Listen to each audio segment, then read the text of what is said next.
Hoy voy a hacer unos platanitos fritos. Voy a pelarlo. Voy a freír en aceite.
En aceite, ya está bien caliente.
Pues ya están bien, mira, ya los voy a sacar.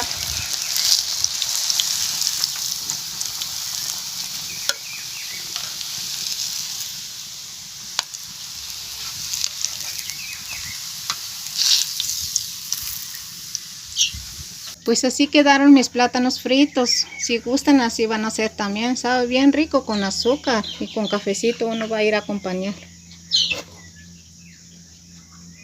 Se acompaña con café.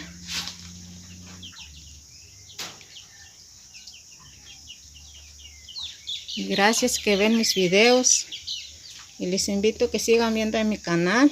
Se llama La Cuale del Campo Náhuatl. Suscríbanse, dale like.